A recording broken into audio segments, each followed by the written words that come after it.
¿Qué tal? Buenas tardes.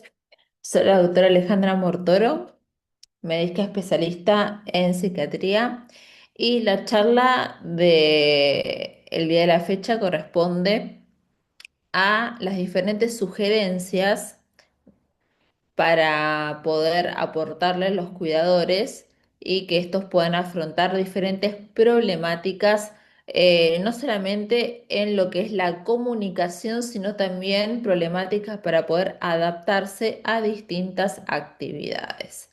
Bueno, la charla del día de hoy comprende diferentes objetivos para su óptima organización y comprensión. Primero, cómo cambia la comunicación en un paciente que presenta demencia por enfermedad de Alzheimer. Otro de los objetivos a desarrollar va a ser las sugerencias para afrontar los problemas de comunicación, adaptar las actividades para este tipo de pacientes, sugerencias generales, es decir, para situaciones en un sentido un poco más amplio, y después diferentes sugerencias para situaciones mucho más puntuales, mucho más específicas. Por ejemplo, dentro de esos objetivos están las sugerencias para cuando se encuentran dentro de su hogar para la casa, fuera de la casa, al momento de salir a comer, al momento de viajar, y también sugerencias para los días festivos. Bien, entonces, yendo al primero de los objetivos. Los pacientes con demencia por enfermedad de Alzheimer pueden presentar diferentes dificultades, que son dificultades que constituyen expresiones de las alteraciones de las funciones cognitivas, tales como atención, orientación, memoria. Además, otras funciones cognitivas complejas tales como lenguaje, pensamiento, y parte de esta expresión de las alteraciones, o mejor dicho, expresión de las alteraciones de las funciones cognitivas es, por ejemplo, que el paciente no pueda o mejor dicho, se le sea dificultoso poder encontrar cuál es la palabra correcta cuando intenta explicar eh, alguna situación. Presenta también dificultades para comprender el significado de las palabras, esto ya en fases mucho más avanzadas. Se le va a ir dificultando a medida de que vayan avanzando las fases el poder mantener la capacidad de concentración para seguir las conversaciones que son demasiado extensas. Y esto también tiene que ver no solamente con función cognitiva atención, sino también con otra función cognitiva que es la memoria a corto plazo, esa capacidad de poder incorporar información nueva justamente en contextos como por ejemplo cuando se trata de, por dar un ejemplo más puntual, una sobremesa muy extensa. Poder organizar palabras lógicamente, que acá también se encuentra no solamente afectado el lenguaje, sino también otra función que es el pensamiento. Si pensamiento se lo entiende, para poder simplificar un poco cómo opera esta función psíquica superior, es el proceso mediante el cual se produce la hilación de ideas, conocimientos, experiencias, creencias, situaciones que permiten, una vez que realicen un correcto proceso de hilación de todas estas ideas, pensamientos, experiencias, deseos, opiniones, exteriorizarlas a través del discurso y a través del lenguaje oral o bien lenguaje escrito, ¿sí? Bueno, junto con esto también mantener el hilo del pensamiento al hablar. Hay un momento en el cual está en un relato lo interrumpen y quizás no puedan volver a iniciar el relato que habían comenzado en un principio. En otras ocasiones pueden volver, pero también existen estos dos posibles escenarios. Y también justamente por esta alteración de la atención, de no poder inhibir estímulos periféricos que no son relevantes al paciente, que no le permiten concentrar la atención sobre aquello que a esa persona le interesa, ¿sí?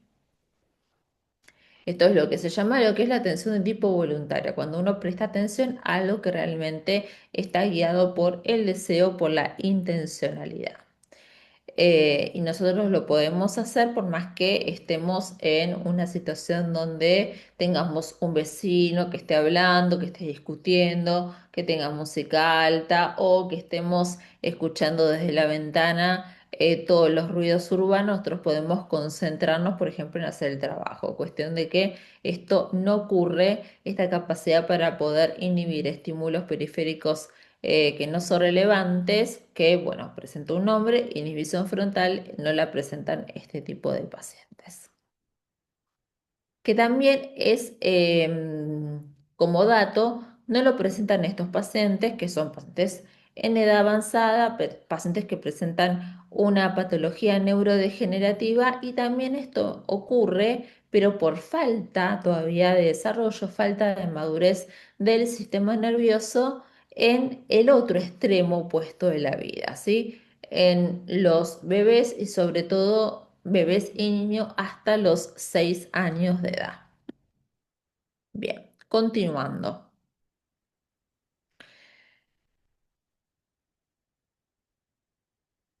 ¿Qué pasa, por ejemplo, una persona que presenta enfermedad de Alzheimer que maneja no solamente un único idioma, sino que uno, el idioma nativo, sino también algunos idiomas, sean dos o más de dos, ¿sí?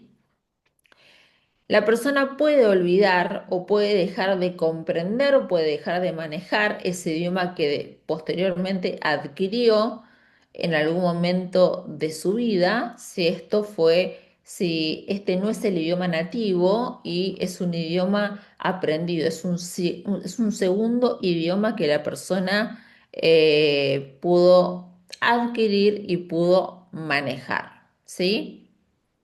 Entonces, tienen la alteración de poder, presenta justamente esta alteración de olvidar ese segundo idioma aprendido, pero conservan todavía en tanto y en cuanto nos concentremos en las fases o en las etapas tempranas de la enfermedad de Alzheimer, ¿sí? Presentan todavía preservada la lengua nativa, la lengua de origen.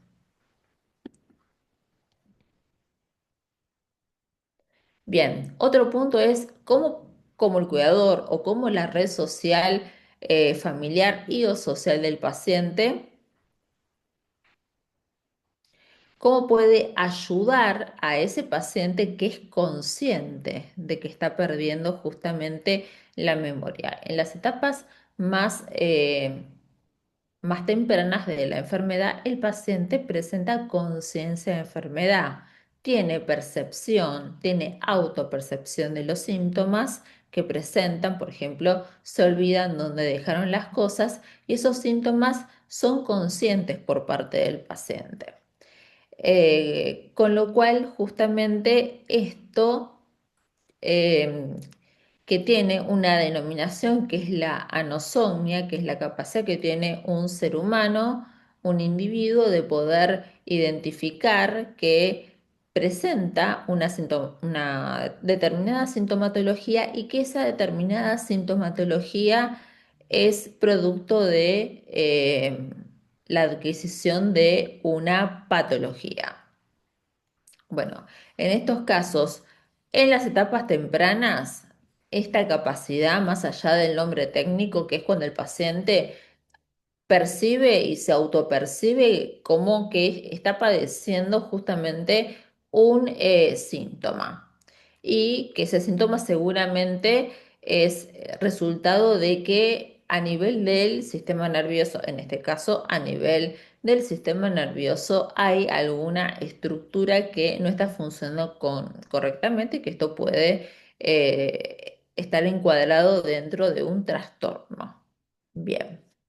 Esto se puede evidenciar, como bien aquí dice, en las etapas tempranas, ¿sí? Entonces, estos pacientes en estas etapas tempranas son conscientes de cómo esta enfermedad neurodegenerativa va afectando a las diferentes funciones cognitivas, la atención, la orientación, la memoria, son conscientes de que no recuerdan el nombre de personas que quizás antes conocían, como dije anteriormente, se olvidan dónde dejan las cosas, quizás salen a la calle y se desorientan y son conscientes de esas cuestiones. Son conscientes, por ejemplo, de que se perdió en la calle y que no pueden, no saben cómo volver a la casa, con la angustia consecuente a esta situación, ¿sí? Entonces, cuando tenemos esta instancia que ocurre en las fases más tempranas de la enfermedad, en la cual el paciente tiene pleno conocimiento de todos los síntomas que lo están alterando, es importante sentarse junto al paciente, eh, no hacerle un interrogatorio, sino una cuestión que es muy importante, que es escuchar, que el cuidador pueda desarrollar la capacidad de escucha y que de esta manera el paciente pueda contarnos todo lo que está sintiendo en este momento, cómo percibe los síntomas y poder entender un poco más cómo es la autopercepción por parte del paciente de esos síntomas y tratar de poder también de entender un poco más cómo vive la enfermedad el paciente, teniendo en cuenta de que esto ocurre en las etapas mucho más tempranas, ¿sí?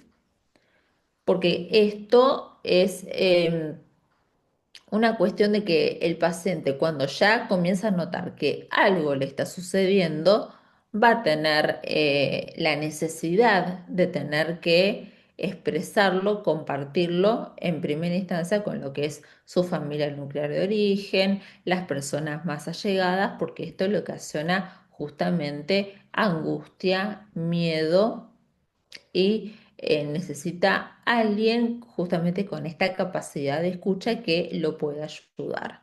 Cuando ya el paciente tiene esa necesidad de tener que hablar, es una forma de pedir ayuda. Y aquí justamente lo importante es la apertura al diálogo. Bien, que queden permeables las vías de comunicación, poder escuchar al paciente, ir de a poco desarrollando la capacidad de escucha, obviamente no criticar, no sobrecargar al paciente de preguntas, permitir que el paciente pueda desahogarse, pueda contarnos todo. Por eso es importante escuchar y no hacer un interrogatorio, no retarlo, no juzgarlo, sino justamente utilizar algo muy importante que es la empatía, ¿sí? La empatía, mediado esto por mantener permeables las vías de comunicación, que las vías del diálogo se encuentren permeables. Bueno. Siguiendo el segundo de los objetivos, ¿cuáles van a ser las sugerencias para poder afrontar los problemas de comunicación?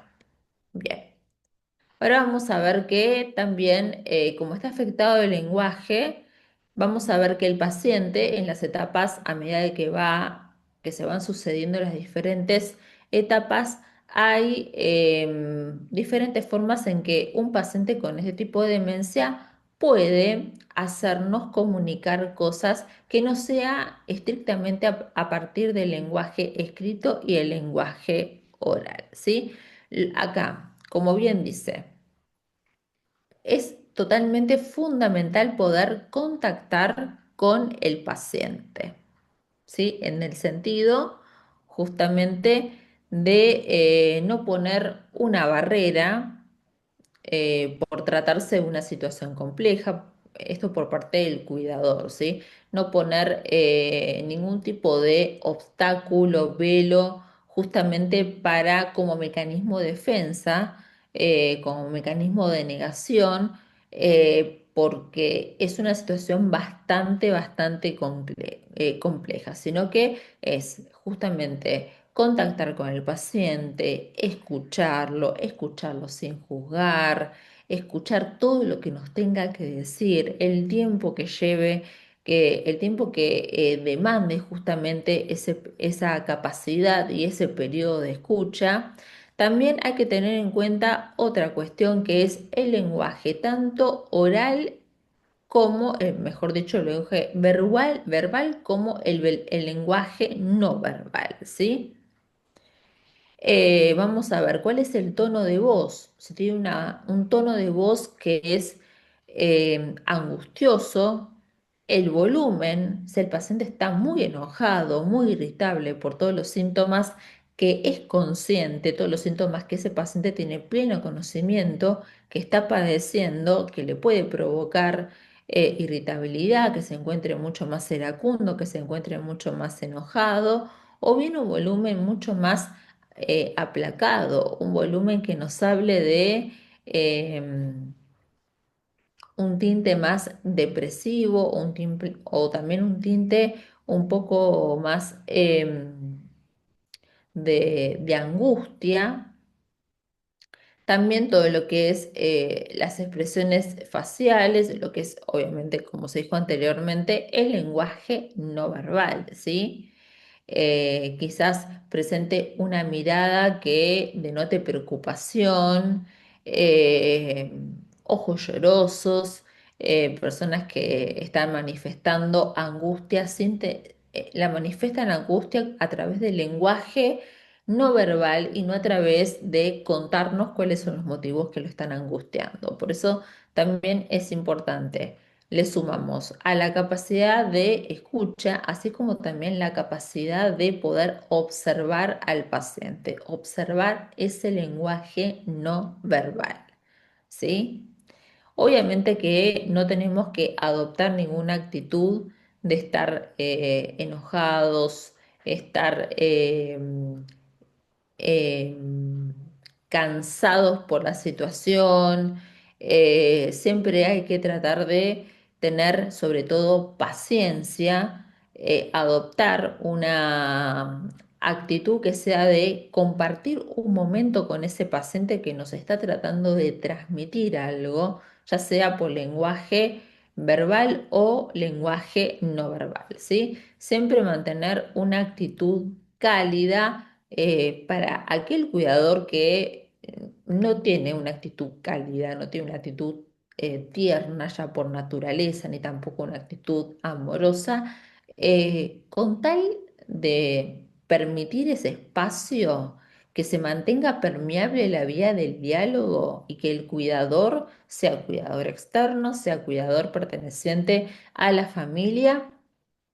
em, ya con que esté permeable esa vía y ese cuidador le esté prestando su tiempo, su compañía y lo esté escuchando, eso es una herramienta no farmacológica sumamente importante. Después, continuando.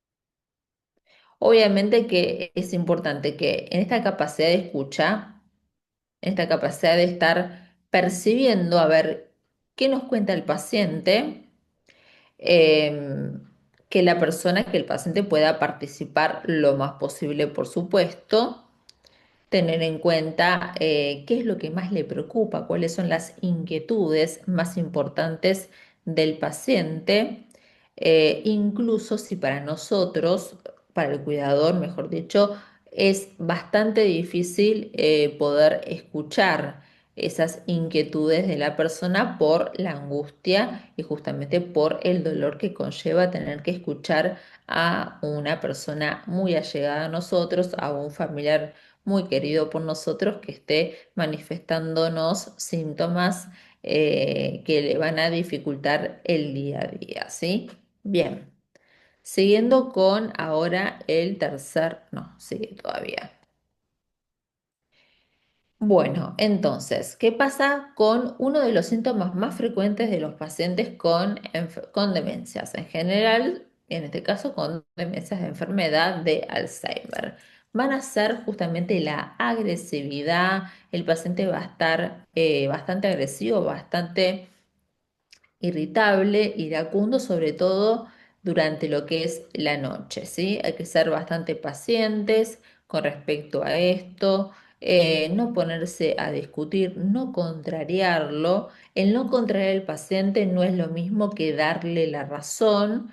Sino cuando ya comienza con, por ejemplo, está presente, está muy irritable o está muy iracundo. Entonces, una de las estrategias que puede implementar el cuidador es distraerlo con algo que sepamos que le gusta al paciente para sacarlo de ese escenario de irritabilidad, ¿sí?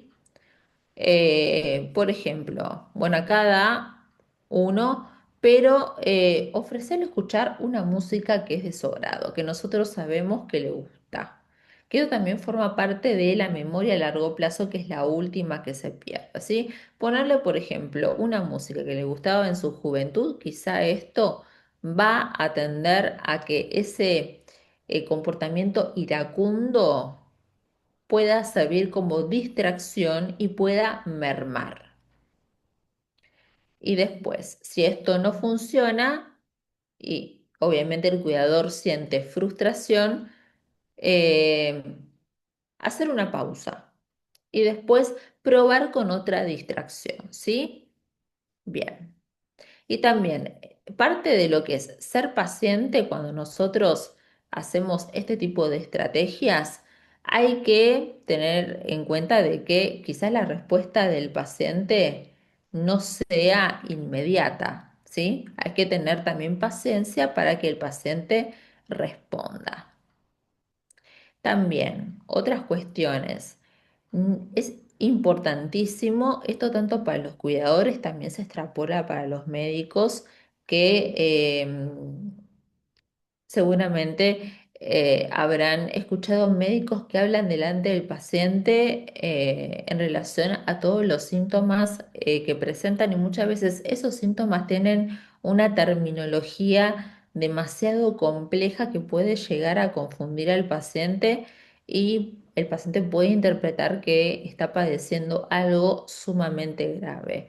Bueno, aquí, en lo que es la demencia por enfermedad de Alzheimer o cualquier otro tipo de demencia o cualquier otro tipo de trastorno neurodegenerativo o de trastorno psiquiátrico, no hay que hablar delante del paciente acerca de los síntomas que nosotros notamos o bien de los síntomas que el paciente nos compartió en ese momento de en que se mantuvo permeable la vía del diálogo y confió en nosotros, ¿sí?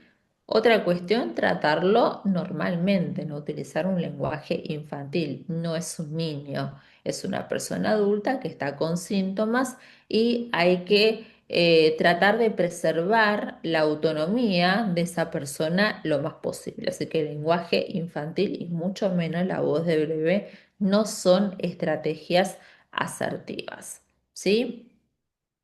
Bien, además, cuando nosotros implementamos esta estrategia que es la de poder escuchar al paciente, ir desarrollando la capacidad de escucha, que es una capacidad que no se adquiere de un día para el otro, sino que es un proceso, se va a ir desarrollando y cada vez el cuidador, con el paso del tiempo, va a ir adquiriendo mayor cantidad de herramientas para poder optimizar esa capacidad de escucha, ¿sí? No solamente es sentarse y escuchar al paciente, sino también, por ejemplo, tomarlo de la mano cuando nos está contando algo que lo preocupa o que le causa mucho miedo o mucha angustia. Ese contacto también es una de las estrategias bastante asertivas para poder acompañar al paciente más allá de lo que es una simple escucha, ¿sí? El contacto físico, un abrazo, eh, mientras está contando algo que lo angustia, agarrarlo de la mano, tocarle el hombro. Es una forma de sentir acompañamiento, cariño, comprensión, más allá de la comprensión que constituye la escucha. También nuestro lenguaje hablar, perdón, nuestro lenguaje no verbal para con el paciente también habla mucho y también coopera mucho como estrategia para mejorar la comunicación con este tipo de pacientes. Bien, entonces, vamos a ver. ¿Cómo podemos manejar la comunicación de la forma más óptima posible? ¿Sí? Entonces, vamos a ver, que cuando nosotros en lo que es el día a día, en las actividades del día a día, en lo que es la cotidianidad del paciente, no podemos formularles preguntas que sean justamente que implique una respuesta muy elaborada por parte del paciente porque no lo va a poder hacer por todo lo cognitivo que está afectado, ¿sí? Por ejemplo, acá está este cuadro, hay que formular una pregunta bien concreta para que el paciente pueda responder sí o no y evitar que el paciente justamente tenga que elaborar una pregunta eh, que no va a poder elaborarla porque es muy compleja, termine frustrándose, esa frustración después ulteriormente termine en alterar el estado anímico y con la consecuente angustia, ¿sí? Por ejemplo, en vez de preguntarle qué quiere para cenar y nosotros esperar que nos dé un listado de las posibles preferencias, directamente preguntarle, eh, ¿querés comer una sopa? ¿Querés comer una sopa? Y nos dice sí o no, ¿querés comer pollo? Que nos diga sí o no. Eh, Ir intentando buscando respuestas que impliquen una respuesta muy, muy simple, ¿sí? Entonces, si esto, por supuesto, no funciona, cuando nosotros hacemos esta pregunta bastante puntual, que implica también una respuesta bastante puntual, es, por ejemplo, preguntarle en relación a la comida, después volvemos al punto anterior. Preguntarle si tiene hambre. Nos va a decir sí o no y después una indicación bien puntual. Ya la cena va a estar lista en un rato, bueno, en 5 minutos. Bien, si todo esto no funciona, por ejemplo, acá estamos hablando de lo que es alimentación, que también se puede extrapolar a cualquier hábito esencial. Alimentarse no solamente, sino también higienizarse, vestirse. Preguntarle, no hacer una pregunta de cómo te sentís, sino, porque esto también implica una respuesta bastante compleja, sino te sentís triste, te sentís asustado, te sentís angustiado, estás con ganas de llorar, te preocupa algo, una respuesta, una pregunta que es muy concreta y que también nos permite obtener respuestas también bastante específicas, que sean sí o no. Y en este caso estamos evitando de que el paciente emita respuestas que no las va a poder emitir porque son bastante complejas. Bien.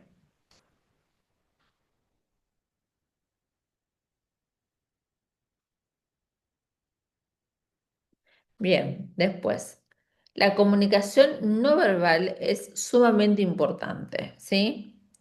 Quizás cuando le preguntemos si está enojado, no nos va a responder eh, con una respuesta verbal, pero sí puede tener una expresión de enojo, ¿no? El ceño fruncido, pero quizás justamente ese lenguaje no verbal puede ser malinterpretado por el cuidador o por lo que es la red de contención familiar. Quizás no esté enojado, sino que tenga miedo o que tenga alguna otra emoción, ¿sí? Entonces, acá lo más recomendable es también realizar una pausa y después, ulteriormente, volver a hacerle una pregunta bastante simple para que el paciente pueda responder. También eh, sin tener que exponerlo a que emita una respuesta con una complejidad importante, pero en este caso también lo que puede pasar es cuando le preguntamos que vuelvan a abrirse las vías del diálogo y el paciente eh, hable. Y ahí es donde ese paciente estaba necesitando ser escuchado. Esto ocurre con mucha más efectividad en las etapas en las etapas o las fases mucho más tempranas de la enfermedad de Alzheimer. Bien, entonces, hay una parte muy importante que es el cuidado del paciente con enfermedad de Alzheimer o una demencia no Alzheimer. Es una tarea por parte del cuidador externo, cuidador que forma parte de la red social de contención familiar y o social del paciente. Es una tarea sumamente difícil. Pueden verse sobrepasados tanto psíquicamente como físicamente, ¿sí? ¿Es una tarea gratificante en parte? Por supuesto que sí, porque estamos cuidando a alguien a quien nosotros queremos, que forma parte de nuestro eh, núcleo de personas importantes de nuestra vida, pero también implica una alta demanda, una exigencia, que esto puede recaer en estrés, puede recaer en ansiedad.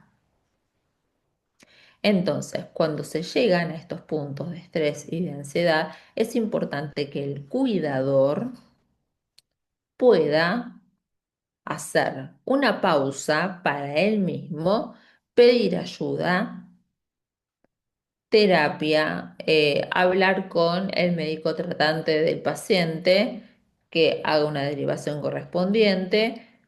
No necesariamente tenga que comenzar a tomar medicación, ni tampoco realizar una interconsulta em, con un psiquiatra, pero sí puede pedir ayuda y ser derivado a terapia, a grupos de apoyo, donde hay sobre todo también otro tipo de personas que comparten esta misma problemática y donde hay personas con las cuales el cuidador puede sentirse identificado, ¿sí? Y también otro punto, que el cuidador pueda crearse espacios, pueda tomarse recreo justamente para cuidar de sí mismo, pueda distraerse, que esta es una forma también de recargar energías para poder realizar el cuidado del paciente con Alzheimer, que como se dijo anteriormente, es una tarea sumamente demandante con una sobrecarga no solamente física, sino también psíquica. Bien. Continuando, otro de los objetivos era adaptar las actividades para el paciente con enfermedad de Alzheimer. Bien, entonces, ¿qué es lo que necesita? Esto vuelvo. Es mucho más y mucho más asertivo hacer este tipo de estrategias cuando están en las etapas más tempranas de la enfermedad de Alzheimer, de mantener rutinas. Esto le permite preservar la autonomía del paciente, sentirse que el paciente permanece activo y que todavía tiene la capacidad de poder hacer cosas que recuerda que en tiempo pasado disfrutó porque la memoria, justamente la memoria retrógrada, la memoria de los recuerdos más antiguos es la última en afectarse. Bien. Quizás le cueste, como bien dice acá, decidir qué tipo de actividad o qué tipo de actividad quiere realizar. Por eso hay que ayudarlos a hacer una rutina, empezar a hablar con el paciente, decir qué te gusta hacer y en base a lo que le gusta al paciente ir gestionando y planificando esas rutinas, ¿sí? Y también justamente adaptar las actividades de las rutinas para hacerlas mucho más entretenidas para el paciente y para que el paciente la pueda disfrutar y también las pueda disfrutar el cuidador, porque no deja de ser un momento de común unión, un momento donde se comparte eh, una determinada experiencia entre el cuidador y el cuidador externo que forma parte de la familia y el paciente con enfermedad de Alzheimer, ¿sí? Es un momento de unión, es un momento de sociabilización importante. Es un momento donde se comparte desde también el amor. Bien, bueno, por otra parte, las sugerencias generales, ¿sí? Y después vamos a las sugerencias que no son en términos tan amplios, sino que son sugerencias en situaciones mucho más específicas. Bien, vamos a ver. Entonces, alguna de las sugerencias que les puede justamente ayudar al paciente para que vaya disfrutando estas actividades que están organizadas en rutinas, ¿sí? Tienen que asegurarse que sea una actividad, que, por supuesto, esto puede sonar bastante redundante, pero tiene que ser una actividad que sabemos que no solamente le gusta al paciente, sino que el paciente pueda llegar a hacer, ¿sí? Lo que se dijo anteriormente, que esa actividad la disfrute el paciente y la disfrute el cuidador y sea un momento de común unión para ambos. Bien, hay otra también de de, de los síntomas muy frecuentes, además de la agresividad, irritabilidad, que es justamente la apatía, esa falta de iniciativa para poder comenzar una actividad, ¿sí? Entonces, eh, como es un síntoma bastante frecuente de este tipo de enfermedad, es importante que la persona que le estoy cuidando ayude un poco a que comience esa actividad, como que le dé un cierto empujón para que pueda hacer una actividad, sobre todo comenzando con actividades simples, actividades que el paciente pueda realizar y sobre todo que disfrute el paciente, sabiendo que en algún momento nosotros tengamos el conocimiento que disfrute de esa actividad. Bien, vamos a ver. Si lo puedo hacer solo, esa actividad que forma parte de la rutina, mucho mejor porque le va a dar autonomía, esto también va a repercutir en lo que es el estado anímico, o bien, bueno, en caso de que presente, que intente hacer la actividad, pero después presente algún tipo de complejidad durante la ejecución, ahí interceder, intervenir con la ayuda necesaria, ¿sí? Para que el paciente no se sienta frustrado. Acá volvemos a lo que es lo que estaba hablando eh, hace un rato. Justamente observar si la actividad está frustrando justamente a la persona. Cuando ya no notamos esto, hay que interrumpir esa actividad, distraerlo con otra cosa y no volver a esa actividad porque va a volverse a frustrar. Intentar con otra cosa que disfrute o con un momento de recreación, con un momento de distracción. Y al otro día se vuelve a la rutina y se intenta hacer esa actividad no de la misma manera, sino de otra manera para evitar justamente la frustración. Bueno, esto es lo que se dijo anteriormente, hay que asegurarse que la persona pueda hacer la actividad, también que la disfrute junto con alguien querido, que compartan un momento importante, un momento de amor, de compañía, de cariño y también que se sienta capaz, que es lo que se va perdiendo a medida de que se van sucediendo las diferentes etapas de la enfermedad, que no sienta esa sensación de justamente pérdida de autonomía, ¿sí?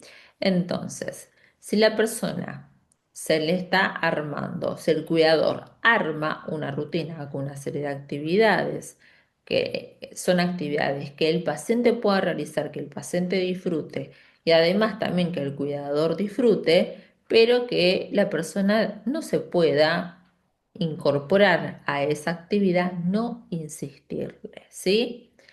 Que observe actividades que hagan, por ejemplo, dentro de lo que es el hogar, sin hablar de institucionalizar al paciente, que la familia realice una determinada actividad, que estén disfrutando de esa actividad y que el paciente sea un observador pasivo, pero que esté observando justamente el disfrute de la gente y después volver a tratar de incluirlo dentro de esas rutinas, dentro de esas actividades en otro momento, pero nunca llegar al punto de estar obligando al paciente. Si obligamos al paciente va a terminar en caer en la frustración. Esto, como se dijo anteriormente, afecta el estado anímico y lo va a llevar a la tristeza y también, por supuesto, a la angustia. Sugerencias ahora justamente para lo que es específicamente actividades dentro de la casa. Bien, bueno. em, Hay que, no todo es tan lineal. Si bien se dijo que hay que hacer rutinas, van a haber días en que las personas con Alzheimer quieran participar y hay otros días en que la persona no quiera participar. Entonces ese día no obligarlo y intentar hacer rutinas, como se dijo anteriormente, para no repetir tanto, es que el paciente las pueda realizar y también a medida de que la pueda realizar día a día ir modificando la rutina, que haya un dinamismo en la rutina, ir incorporando, ir planificando actividades que sean diferentes todos los días, que le impliquen como un desafío, aunque sean pequeños desafíos todos los días, que esto termina estimulando al cerebro. Y esto también, por supuesto, tiene un resultado positivo en los pacientes porque mejora justamente o evita que empeore las funciones cognitivas, la parte cognitiva, la reserva cognitiva. Bien, entonces, por ejemplo, ¿cuáles son las actividades dentro de la casa que se pueden intentar planear como rutinas y que hay que ir variándolas para que le implique un desafío al paciente y que esto constituya una estimulación a nivel mental? Bien. Cocinar, por ejemplo, se levantan de la cama, no indicarle que prepare el desayuno, sino que invitarlo a la cocina, que no se quede esperando el desayuno, sino invitarlo a la cocina para que lo ayude a preparar el desayuno, ¿sí? Después, ¿qué otra cuestión? Hacer ejercicio, que no lo paciente, por supuesto, ejercicio solo, sino que para que pueda adquirir este tipo de hábito, este tipo de rutina, por ejemplo, empezar con algo simple, caminatas, ¿sí? Caminatas con el cuidador, con el familiar y después pueden ir a diferentes grupos donde realicen actividades que estén adaptadas a las necesidades de este tipo de pacientes. Una parte importante es escuchar música, no solamente porque la música está relacionada también con los recuerdos más antiguos, lo que lo hace justamente poder tener esos momentos de disfrute, sino también que la música es una forma de lenguaje. Cuando siendo un cuidador. externo o un cuidador que es eh, parte de la familia, coloca música que sabemos que le gusta a ese paciente, es una forma de comunicarnos, así como también cuando mostramos fotos que el paciente puede identificar porque es un recuerdo antiguo. Cuando todavía esta memoria no está afectada, es una forma de poder comunicarnos sin utilizar ningún tipo de lenguaje, ni lenguaje hablado, ni tampoco lenguaje escrito. Después, el tema de las mascotas, hacer actividades con las mascotas, justamente alimentarlas, sacarlas a pasear, jugar, justamente que esto forma parte de las rutinas que son rutinas en que tanto no la va a hacer, por supuesto, el paciente solo con el perro, sino también con un cuidador. Es una actividad que disfrutan ambos. Tareas domésticas que, bueno, obviamente no obligarlo a que haga todas las tareas domésticas, pero sí participar. Y esto es importante para que el paciente no siente que pierde autonomía. También, no visitar niños de su familia, amigos de la familia o cualquier otro integrante de la familia. Hay una fase de la enfermedad de Alzheimer que justamente el paciente cuando va avanzando las diferentes etapas, termina aislándose, prefiere quedarse en la casa, prefiere no ir a reuniones, etcétera. Entonces, tratar de incentivarlo a que vaya a las reuniones, aunque sea por periodo de tiempos cortos, pero que tome contacto con su propia familia o con las personas más allegadas. Bien, continuando con lo que son las visitas con todo lo que es la parte de la sociabilización. Y recordar que sociabilizar es a su vez también como la estimulación cerebral es uno de los factores de riesgo protectores de la enfermedad de Alzheimer, ¿sí? Justamente, sociabilizar la visita que pueda recibir el paciente es sumamente importante, ¿sí? Puede quizás que no reconozca a la persona que lo está visitando, pero no preguntarle también en este punto, ¿conoces quién vino ahora? No hacerle esa pregunta porque que quizás lo más probable es que no lo reconozca y no pueda responder esta pregunta. Pero sí que venga a la visita y que disfrute justamente de esa visita.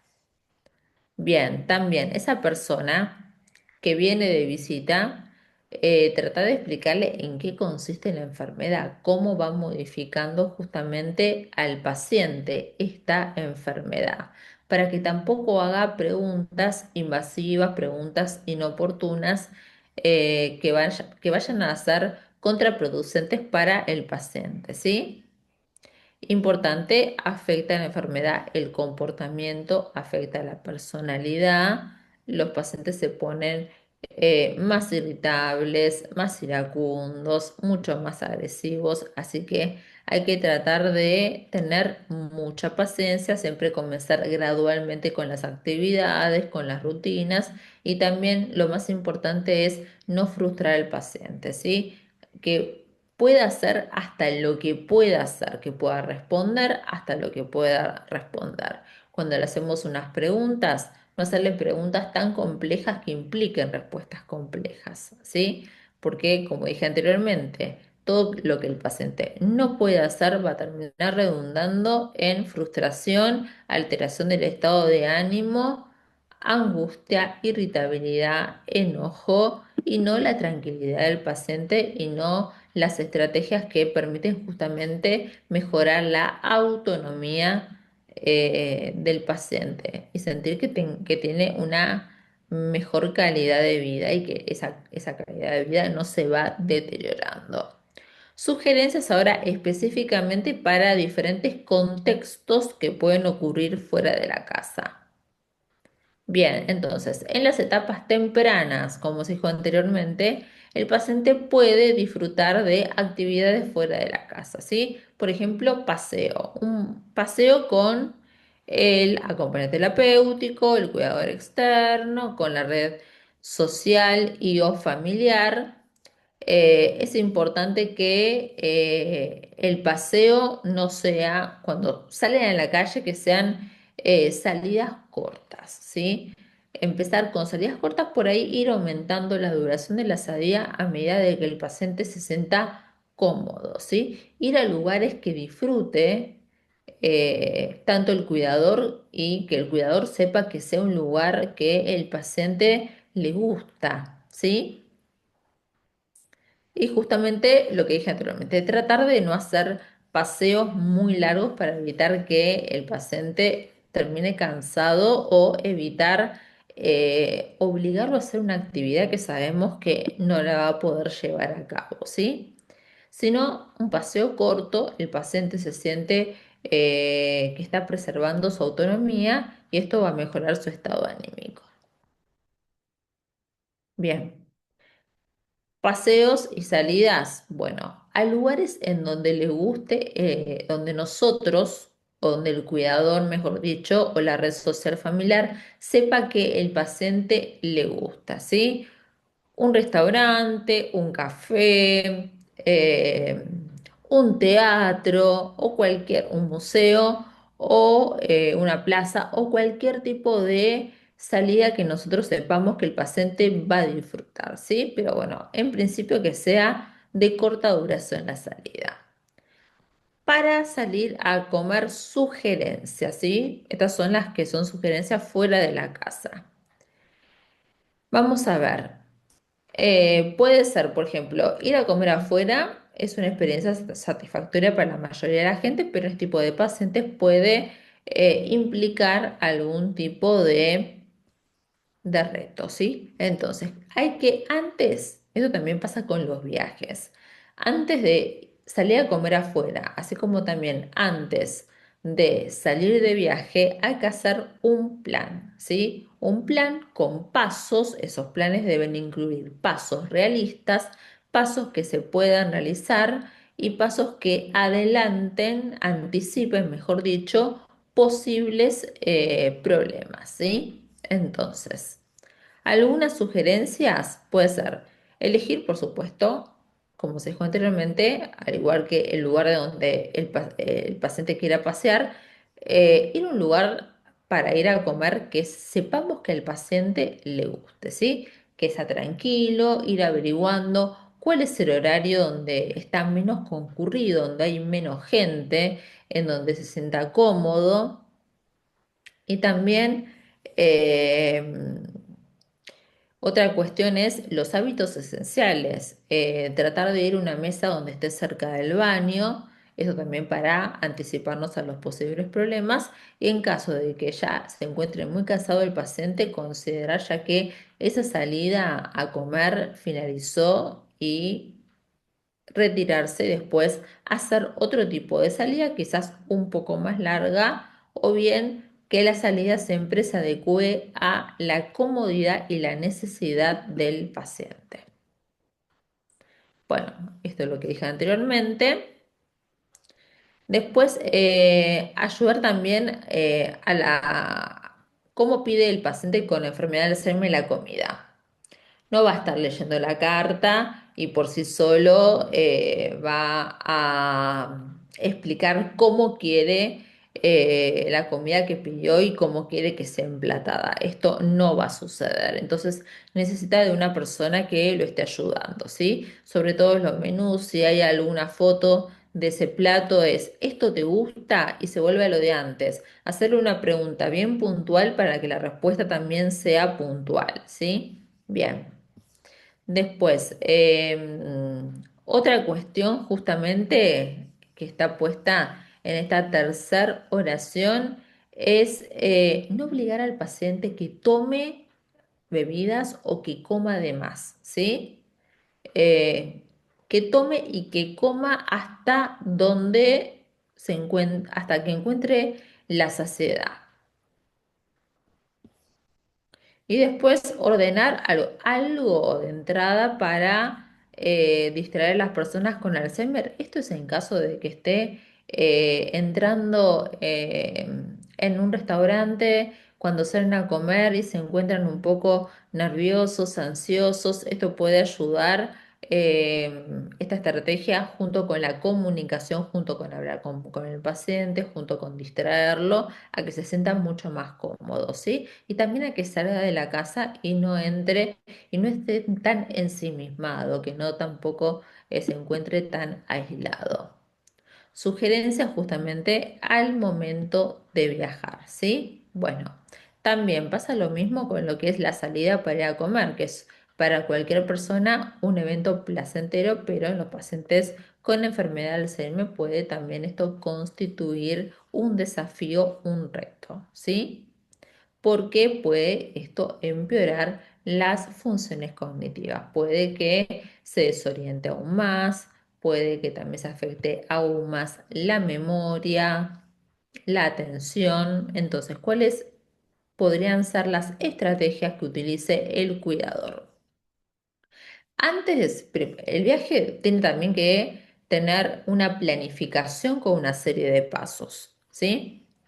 Entonces, antes de viajar, hablar con el médico tratante del paciente y ver qué medicamento se le puede dar al paciente, qué medicamento como rescate, como esa ayuda, se le puede prescribir al paciente para poder ayudarlo en algún momento en que esté mucho más irritable, mucho más ansioso y se quiera volver a su casa, ¿sí? También hay que tener en cuenta de que quizás el viaje deba ser interrumpido. Esto en función de cómo se encuentra el paciente en el contexto del viaje. Bien, ahora, em, cuando se planifica el viaje hay que tener en cuenta ¿cuáles son en primer lugar, cuáles son las preferencias del paciente? ¿A dónde le gustaría viajar?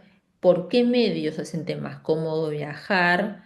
Incluir también al paciente, esto durante las primeras fases de la enfermedad, por supuesto, incluir al paciente dentro de esa planificación, también para que se sienta menos frustrado, mejor el estado anímico y evitar justamente la frustración y la consecuente ansiedad. Y también, por otra parte, como se dijo antes, para que el paciente sienta control sobre su propia vida, se sienta autoválido.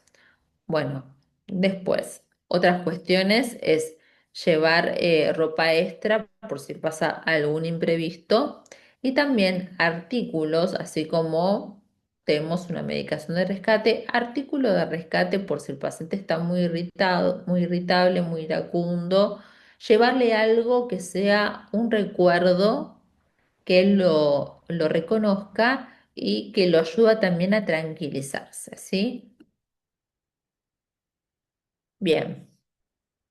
Entonces, lo habíamos dicho anteriormente, en las fases tempranas de la enfermedad, en este plan, planificar un viaje, por supuesto, requiere una serie de pasos y en las etapas iniciales es importante que el paciente pueda también participar de la toma de decisiones, ¿sí?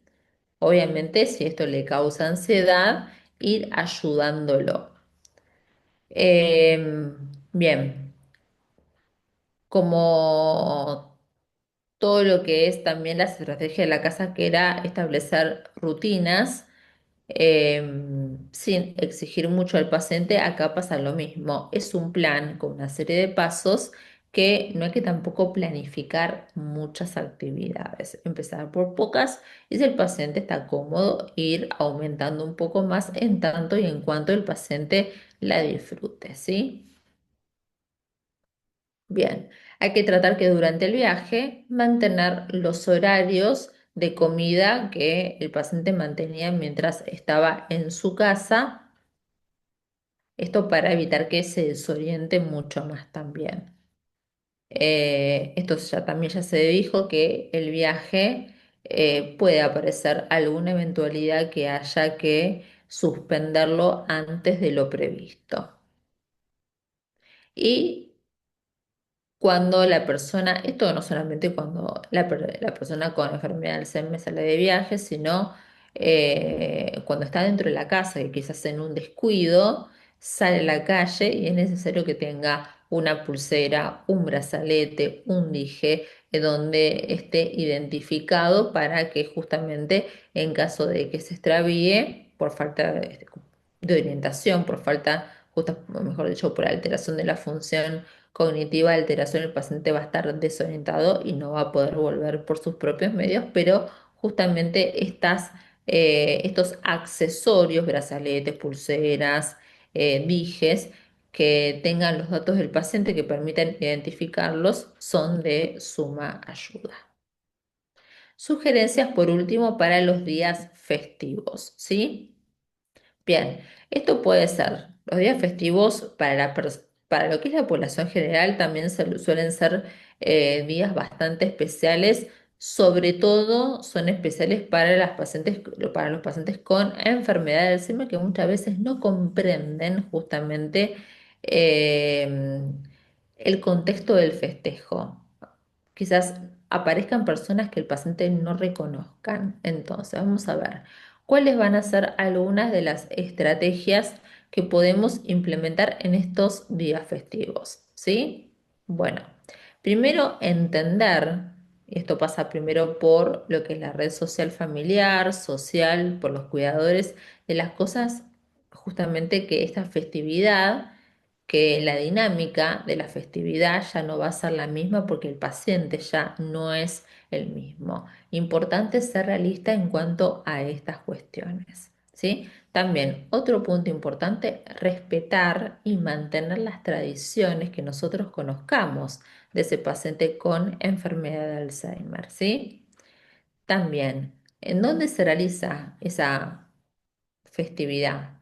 Cualquiera sea esa festividad, de que sea un espacio tranquilo, sobre todo si es en un ambiente que el paciente conoce mucho mejor y también que evitar que la persona se canse, que todo lo que es esa festividad no dure demasiado tiempo, sino el tiempo que el paciente lo pueda soportar, ¿sí? Sociabilizar, invitar a amigos, familiares a que visiten justamente, a que traten justamente con todas las medidas precautorias eh, de, que se nombró anteriormente, de que esas personas sepan de qué se trata la enfermedad, que no hagan preguntas inoportunas e invasivas y también limitar el número de personas que acuden a esas festividades, que no sean tan concurridas, que estén presentes personas que forman parte de lo que es el núcleo íntimo de, el paciente, ¿sí? Sobre todo aquellas personas que el paciente identifica y aquellas personas que el paciente no identifique, explicarles también de qué se trata la patología del paciente para que, porque quizás haya niños que no entienden por qué no me reconoce mi abuelo, por ejemplo, o no me reconoce mi abuela. Tratar de explicarles, acorde a su edad, por qué esto pasa, pero que estén presentes. Entonces ahí el paciente con Alzheimer es un espectador pasivo, ¿sí? Por supuesto, evitar multitudes y lo que se dijo anteriormente, ir a un lugar que sea medianamente o totalmente conocido por el paciente o un lugar en el cual se sienta cómodo, que lo note como que es algo familiar, ¿sí? Bien. Y otra de las cuestiones es, para llegar al final, es que también el cuidador, sea acompañante terapéutico, cuidador externo, sea parte de la red social y o familiar del paciente, esto en el contexto de las festividades o en el contexto de cualquier tipo de estrategia que se van implementando en las diferentes rutinas, también el cuidador debe disfrutar, ¿sí?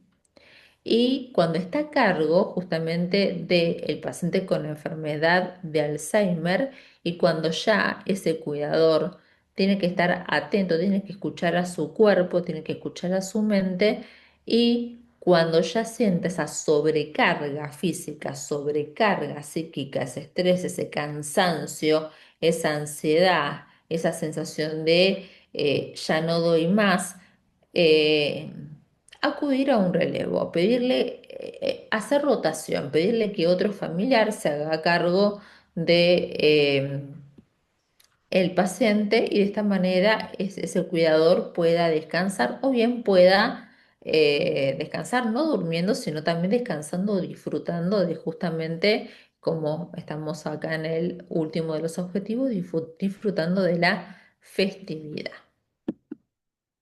Muy bien, bueno, hasta aquí es la charla del día de hoy. Espero que haya sido de utilidad y nos estamos viendo en la próxima charla y bueno, los jueves como todas las tardes. Muchas gracias.